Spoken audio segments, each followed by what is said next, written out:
This is Andy Purewal for Boxing Social in association with Betfred, and I'm delighted to be joined by DiBELLA over Zoom. Lou, first and foremost, how are you doing? I'm healthy. My family's healthy. I'm not going to complain. That's the main thing. The sun is out. It's a nice day. Yeah. It's good to hear, Lou. Obviously, that's the I'm main. okay. How are you, my friend? I'm all good. How are you, Andy? I'm all good. I think I'm in the same boat as everybody else. We're eager to see some live sport return, eager to get the boxing back on the road again. What's life like in New York at the minute? It's getting better in New York. We're starting to open up a little bit, but we're not opened up yet for boxing, and we're not opened up yet in terms of the gyms and fighters being able to go and train. That's not open yet in New York City. But I think hopefully we're heading in that direction. Things are getting better in New York. They may be getting worse in a few other places in our country, but things are certainly getting better here. I've spoken to a few guys from America now, and they've all said that the different states have different guidelines or rules to follow with regards to lockdown and the current situation we find ourselves in. What is it like in New York? I mean, I think we're going to lag behind a bit in terms of getting back to normalcy, particularly in the New York City area, because we got hit harder than other places. So New York, New Jersey, Connecticut, we're probably going to get started a lot later in boxing than a number of other cities will. So I think you'll see boxing in Florida, in Nevada, before you'll see it in the New York area. We've obviously seen that there's going to be some shows returning at some point next month. You know, ESPN Top Rank looking to put on some shows. What are your thoughts on boxing returning at this period in time? I think that it's we have to get back at some point to some level of normalcy. We have to. So you got to test the waters, and Top Rank's doing shows in a controlled setting in Nevada with the Nevada Commission. Is going to oversee everything in terms of health and safety regulation. They're not doing mega fights in the beginning. It's smaller sort of shows, but I think they're testing the waters, and I think, if everything goes well for them, I'm guessing that some other people will follow who, other TV services and streaming services will follow. So, I'm working to get a few of my fighters onto some of those Top Rank shows, and I hope it goes well for them. And I hope that, look, the most important thing, no matter where you are right now, whether you're bringing back fights in Eddie's backyard or you're bringing back fights in Nevada, the first order of business is to bring back fights in a sensible, safe, responsible way. And I think that's everybody's goal. And whether you're there or here, I think that's everybody's goal. And then to make competitive matchups and fights that are entertaining. You're not going, I've said this all along, I've been consistent in saying this throughout this pandemic, don't expect it to return in June or July with the biggest fights you've been waiting for years. That economically doesn't make much sense. Doesn't make sense in a lot of ways because you don't test the waters and have your first few events in this different world with one of the most, with one of the bigger events. It's just not going to happen that way. I think you do a few events, you get them under your belt, and then maybe you'll see a major show follow. Hopefully, I would hope by the end of the summer or the fall, some of the fights will start being announced that people have been waiting for. But it's hard to see the biggest and best fights taking place with no revenue from the gate coming right out of a pandemic that's still going on. So, I think that the way it's coming back is the way I anticipated it would come back, slowly. We've obviously recently seen the UFC events behind closed doors. Did you catch it? If so, what were your thoughts on it? My thoughts on it, that I enjoyed it. I enjoyed the even though there was no crowd there, I think that they're in a cage, so you're not looking through ropes and empty seats. They're in a cage. The fights are quicker. They're not as long, so it's more immediate gratification. I don't want to, I think boxing is the greatest combat sport there is. I'm completely biased. However, in an empty room under these kind of circumstances, the UFC's way of presentation may be a little bit better for these circumstances. better for an empty room, better for aesthetically, because it's in a cage. You're not in a ring, an open ring. You're in a closed cage.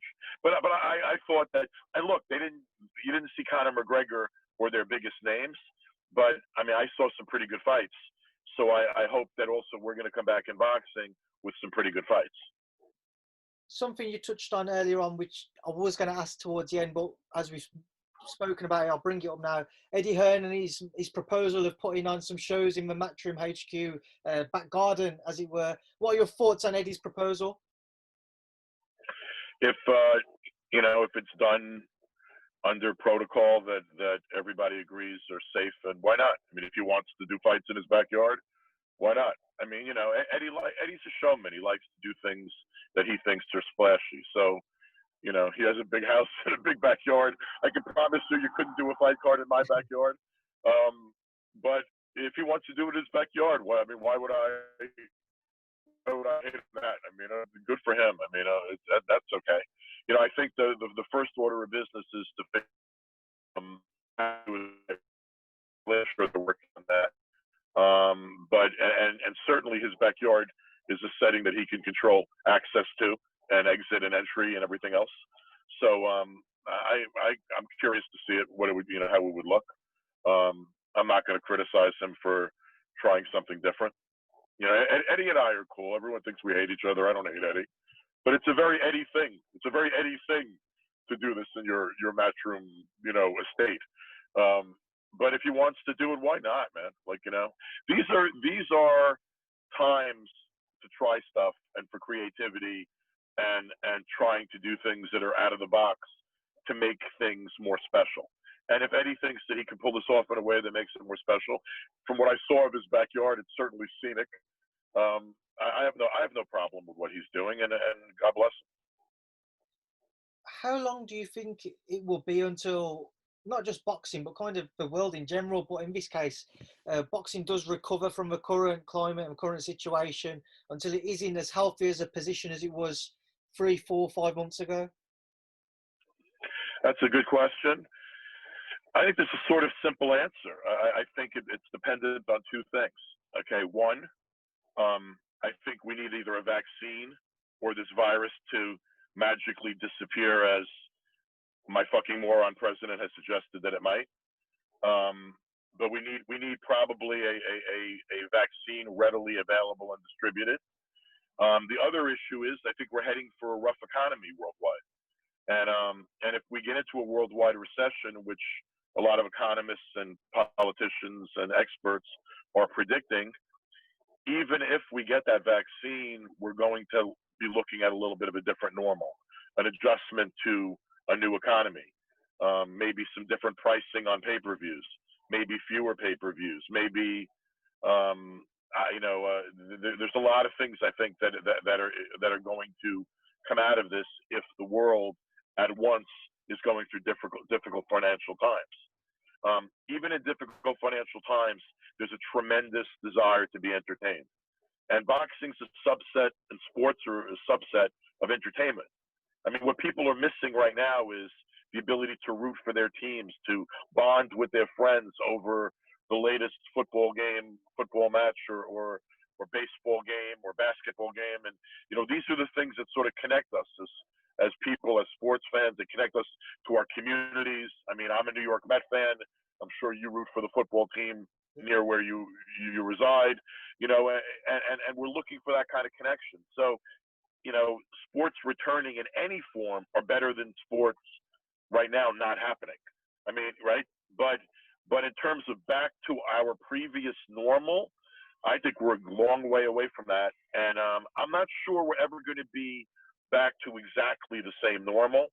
We need to get back to a good and healthy and sensible business normal.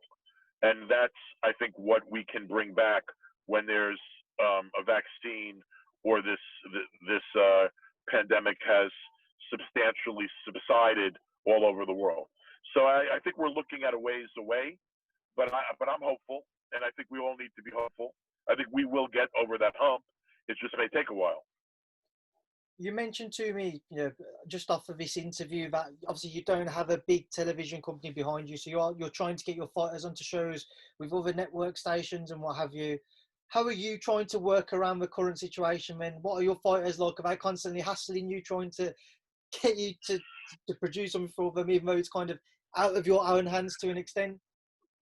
It's completely out of my hands, and for the most part, I'm unemployed right now. I mean, that's the reality. I can't do shows in this area. I can't even talk about promoting in the region of the United States that I primarily promote. I mean, I've been for years probably the most active and biggest promoter in the New York tri-state area. And right now, that's not much for me to do. I've encouraged my fighters to stay in shape. I know there's a difference between boxing gym shape and cardiovascular shape and weight, but I think that opportunities are going to come quickly and on shorter notice than usual.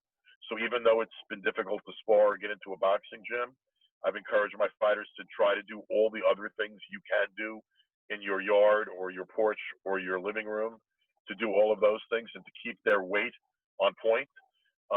And I'm right, because the offers that are coming right now are on 4 weeks kind of notice. And also my fighters, I promote a lot of U.S. fighters, American fighters. The majority of my 60 plus fighters are American and are located physically in the United States or are full-time residents of the United States. So my fighters aren't scattered all over the world, where there are some, but the majority of them are here. And right now, with travel restrictions and quarantines, if you come off an airplane and all that kind of stuff, it's desirable for matches to be made with opponents that are domestic U.S. residents. So that's where I'm, trying to see if I can place people in certain fights, because I can't do shows on my own right now. But look, I have a good relationship with pretty much every streaming service and network, and I don't have a bad relationship with any other real promoter where I can't work with them. I can work with PBC, I can work with Top Rank, and I can work with Eddie and Golden Boy and DAZN when DAZN gets back to action. Hopefully they will soon enough. And I have to just stay in touch with people and do the best I can under what are very trying circumstances. Do you think that with the financial difficulties that people are going through currently and what could lie ahead in the future, fighters will be looking at potential offers put to them, which could be lower than what they would have received 6 months ago, and make it a bit more difficult to agree to a fight? Or do you think there will be a willingness to agree a lesser purse 6 months on from what they would have received?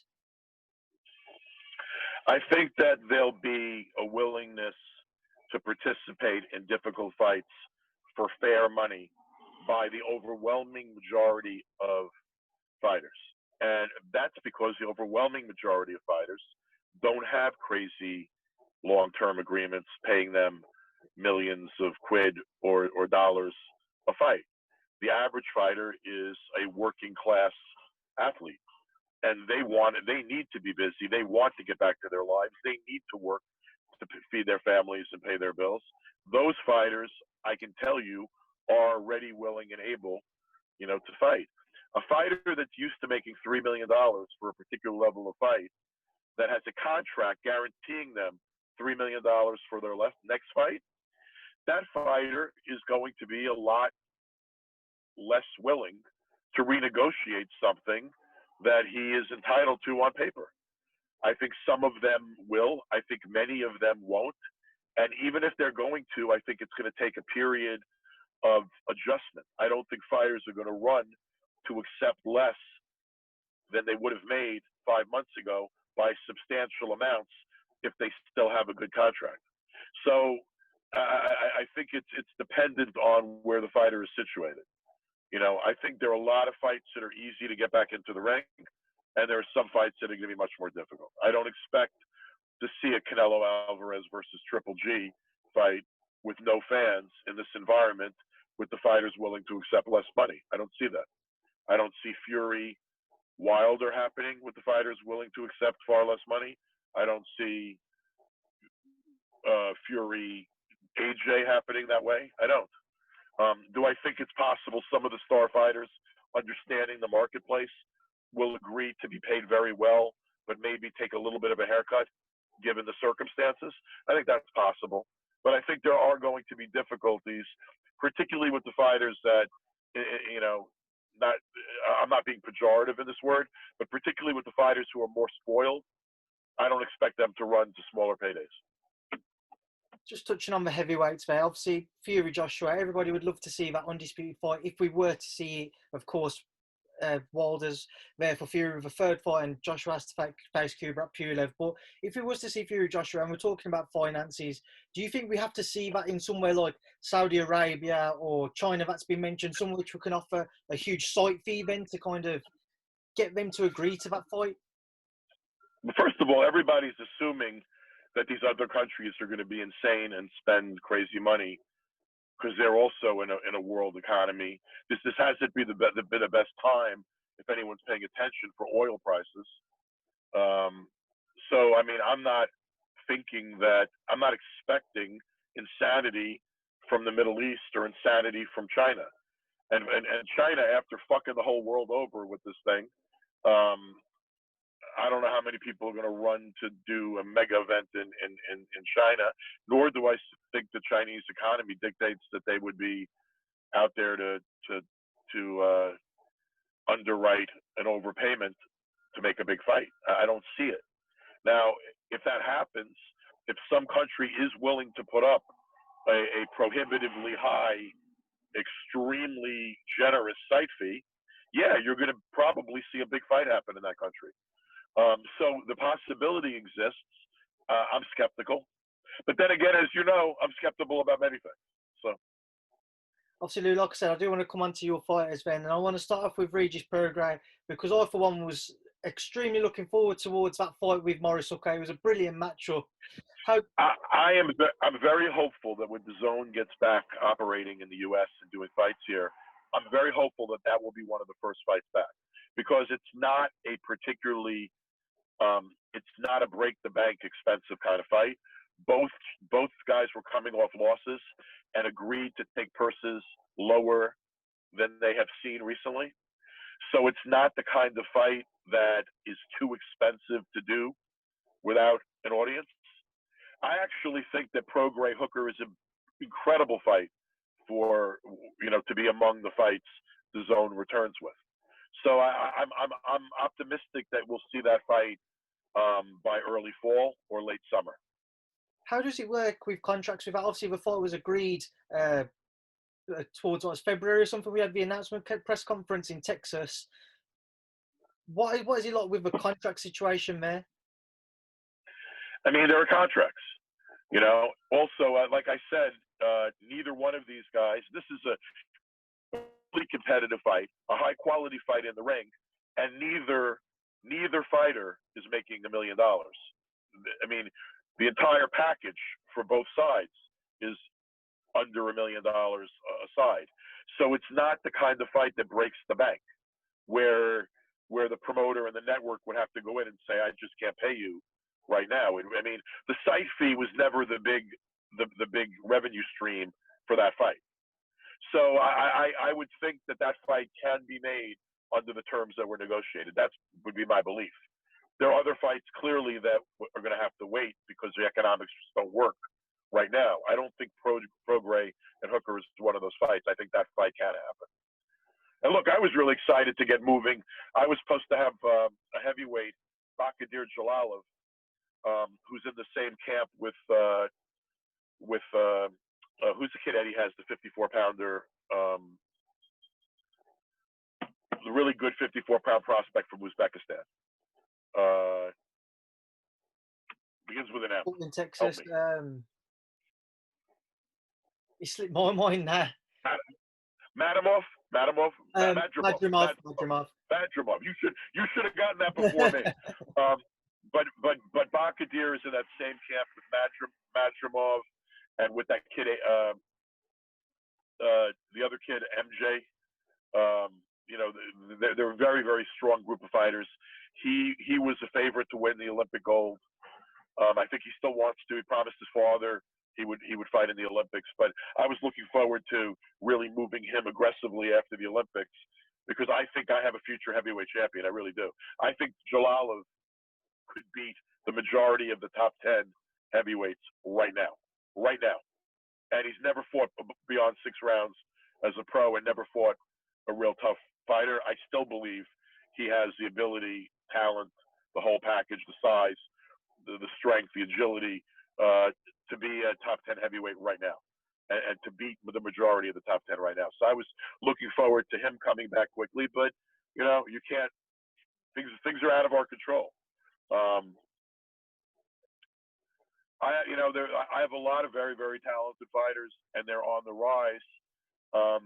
I think one advantage my fighters may have a little bit right now in this marketplace is they're not yet at the point of being locked in to huge money deals.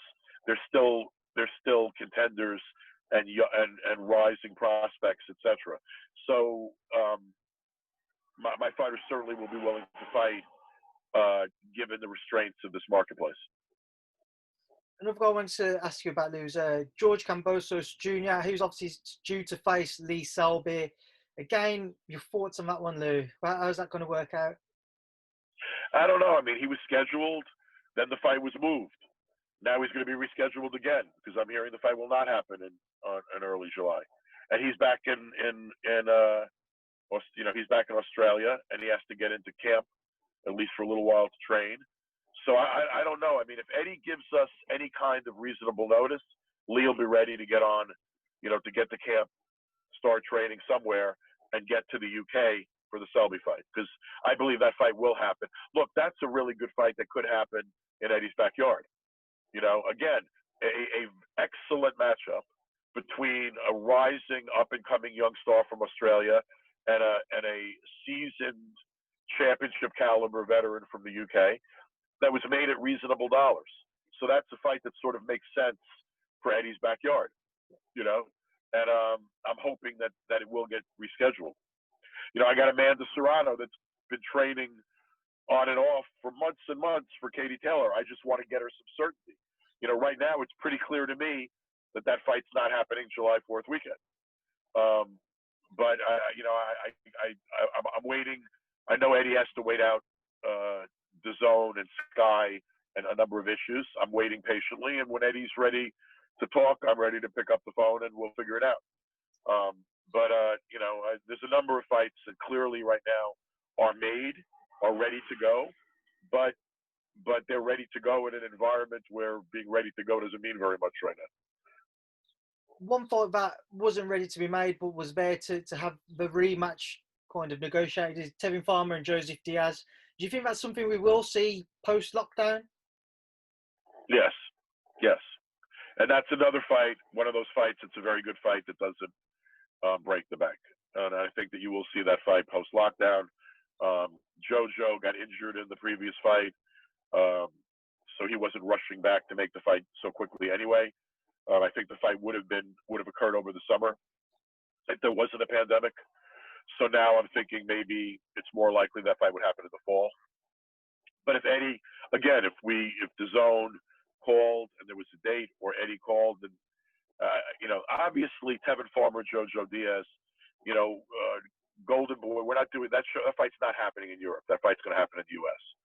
So right now with California and New York and Pennsylvania still at the moment closed to boxing, that fight's gonna have to wait a little bit.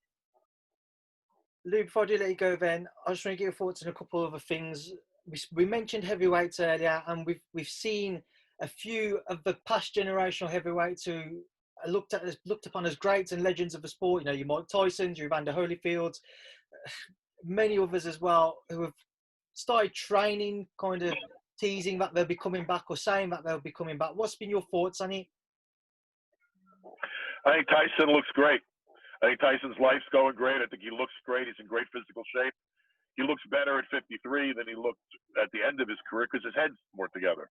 But he's still 53, for Christ's sake.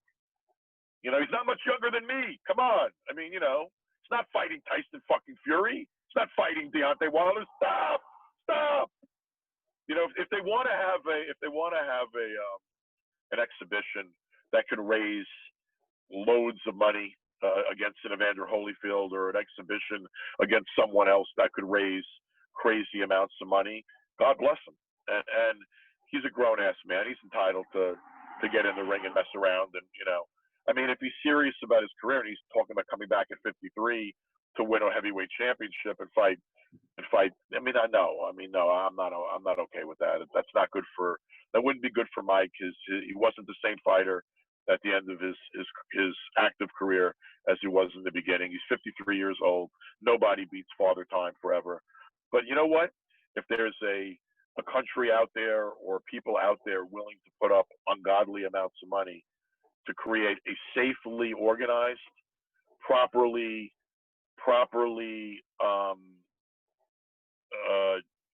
run exhibition, I got no problem with that. I mean, why not? I mean, if he and Holyfield want to do something, I heard that Mike said there were other names that were considered, but if they can raise a huge amount of money at a time, frankly, where charity has never been more important, and helping each other has never been more important, you know, I mean, I could complain. I got 3 businesses right now dying, you know, but how am I going to complain? I live in a nice house. I can put food on the table, and I don't have to worry about paying my next month's mortgage at the moment. So there are so many of my friends and neighbors that aren't as lucky. And if some of these fighters now that are teasing exhibitions, teasing quote unquote comebacks, if their thought process is they could do something to raise a lot of money and help their fellow man and woman, who are we to criticize that? Lou, we will leave that there now, because I know that I've taken up a lot of your time today, and I want you to be able to enjoy the rest of it without needing to hear my English accent anymore. Before I let you go, though, Lou, what would you like to say to everybody who does tune in to watch our interview? Stay safe. You know, continue to take this seriously, because, you know, everyone wants to get back to normal, and there are signs heading in the UK in the right direction. There are signs in New York heading in the right direction throughout the country. But everybody's got cabin fever, and we're starting to politicize. We're starting to politicize what should be health and safety decisions made on the basis of data. And I'm starting to see politics interfere with science. And I want our boxing fans and my friends in boxing, I want us to remain safe. I don't want to lose any more friends. I've lost many people I know in the world of boxing, and some people I've loved already. I care about people that might be more vulnerable than myself, and frankly, I'm more vulnerable than you. I mean, I'm heading toward that age of vulnerability, and I want us to be safe and protect ourselves and each other. And I want to come back to boxing. I want to come back to sports. I want to come back to business as usual. But let's be as safe and responsible as we can be. Let's keep each other healthy and safe so that we can get beyond this thing. I don't want to see a reoccurrence. It's very well put, Lou, and I do hope that you and your family obviously come through safe, and I'll hopefully see you soon in the future somewhere at some show. But thank you for giving up some time, Lou. Enjoy the rest of your day. Thank you, Speak to Boxing Social. My pleasure to be with Boxing Social and you, Eddie. Good to see you. Take care.